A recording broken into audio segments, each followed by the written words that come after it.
துணை முதல்வர் உதயநிதி ஸ்டாலின் அவர்களை அதிரடியாக கைது செய்வதற்கான ஏற்பாடுகளை அமலாக்கத்துறை அதிகாரிகள் செய்து முடித்துவிட்டார்கள்.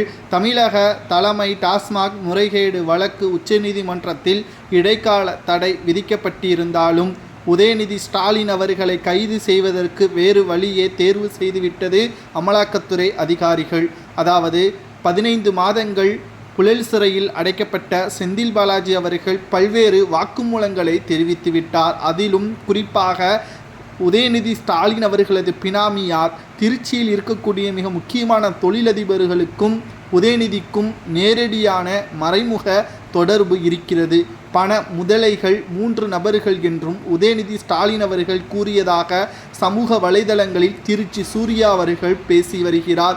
மேலும் உதயநிதி ஸ்டாலின் அவர்கள் சட்டசபை தேர்தலுக்கு முன்பாகவே கைது செய்யப்படுவார் என்றும் அவர் அதிகாரப்பூர்வமாக தெரிவித்திருக்கிறார். அமலாக்கத்துறை அதிகாரிகளது அடுத்த கட்ட நடவடிக்கை நிச்சயமாக உதயநிதி ஸ்டாலின் அவர்களை சுற்றித்தான் நடக்கும் என்றும், யார் அந்த 3 பண முதலைகள், அதாவது ஆகாஷ், பாஸ்கரன், ரத்தீஷ், விக்ரம், ஜுஜு போன்றவர்கள் உதயநிதியின் கைக்கூலியாக பண முதலைகளாக இருக்கிறார்கள் என்றும், இவர்கள் உதயநிதி கொடுக்கின்ற பணத்தை தயாரிப்பு நிறுவனத்தின் மூலமாக முதலீடு செய்து அந்த படத்தை உதயநிதி ஸ்டாலின் அவர்கள் ரெட் ஜெயின்ஸ் மூலமாக விநியோகம் செய்து பல கோடிகள் கருப்பு பணத்தை வெள்ளை பணமாக மாற்றுவதாகவும், இதனால் தமிழகத்தில் கருப்பு பணங்கள் வெள்ளை பணமாக மாற்றப்படுவது மட்டுமல்ல, அந்த நிறுவனமானது திராவிட முன்னேற்ற கழகத்தின் தேர்தல் நேரத்தில் மக்களுக்கு 2000 முதல் 5000 வரை கொடுக்கக்கூடிய வகையில் ஓட்டிற்கு பணத்தை கொடுத்து மக்களை மீண்டும் மீண்டும்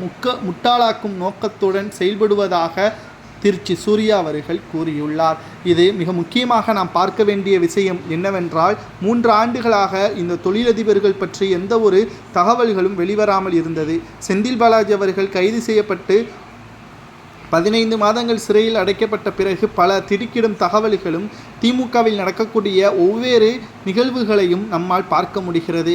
இந்த 3 நபர்கள் தற்பொழுது தமிழகத்தில் இல்லை. இவர்கள் வெளிநாட்டிற்கு தப்பி சென்று விட்டார்களா அல்லது வெளி மாநிலத்தில் பதுங்கியிருக்கிறார்களா என்று அமலாக்கத்துறை அதிகாரிகள் தனிப்படை அமைத்து விசாரணையும் நடத்தி வருகிறார்கள். நிச்சயமாக இது மிக முக்கியமாக நாம் பார்க்க வேண்டிய விஷயம் என்னவென்றால், இதில் யாராவது ஒருவர் கைது செய்யப்பட்டால் உதயநிதி ஸ்டாலின் அவர்களது துணை முதல்வர் பதவி பறிபோகும். அவரை கைது செய்வதற்கான சாத்தியக்கூறுகள் இருப்பதாகத்தான் அவர் கூறியுள்ளார். நிச்சயமாக 3 நபர்களில் யாரேனும் ஒருவர் கைது செய்யப்பட்டால் உதயநிதியை கைது செய்தால் அவருக்கு என்ன தண்டனை கொடுக்கலாம் என்பதை உங்களது கருத்துக்களை கமெண்ட் வாயிலாக கூறுங்கள்.